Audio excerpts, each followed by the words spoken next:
আসসালামু আলাইকুম, আমি ফারিহা। স্বাগতম ফারিহাস স্টোরি লাইনে। আজ আমরা জানবো ক্রোশেট কি এবং ক্রোশেট শুরু করতে কি কি জিনিস লাগে।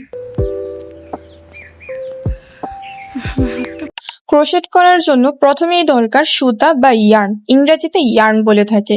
নতুনরা মাঝারি মোটা সুতা দিয়ে শুরু করলে শিখতে সুবিধা হয়। আর এই সুতাগুলোর নাম হচ্ছে মিল কটন। এগুলো চায়না থেকে ইম্পোর্ট করে আনা হয়।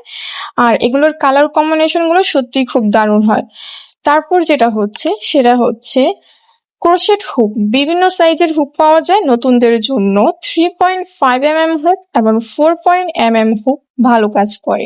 সুতা কাটার জন্য লাগে আমাদের কেচি। আর এই কেচি আপনারা যেটা ইচ্ছা সেটাই ব্যবহার করতে পারেন। ইয়ার্ন নিডলস, এটা কাজ শেষে সুতার মাথা লুকানোর জন্য ইয়ার্ন নিডলস ব্যবহার করা হয়। এগুলোর বিভিন্ন সাইজ হয়ে থাকে। এগুলোকে আমরা সুই বলে থাকি নিজেদের ভাষায়। স্টিচ মার্কার, স্টিচ মার্কার থাকলে স্টিচ গুনতে ও জায়গা মনে রাখতে সুবিধা হয়। এগুলোর কালারগুলো অনেক সুন্দর হয়। এগুলোকে আমরা বলে থাকি, এগুলো ঠিক হিজাব পিনের মতো, যেগুলোকে আমরা হিজাব পিন হিসেবে ব্যবহার করি। আজ আমরা ক্রোশেটের প্রয়োজনীয় জিনিসগুলো জেনে নিলাম এবং দেখে নিলাম।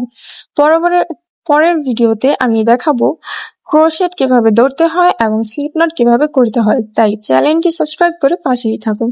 আর হ্যাঁ, ক্রোশেট কাকে বলে? ক্রোশেট বলা হয় এরকম হুক আর সুতার মাধ্যমে যে আমরা হাতের যে শিল্পকর্মগুলো করি সেগুলোকে ক্রোশেট বলা হয়।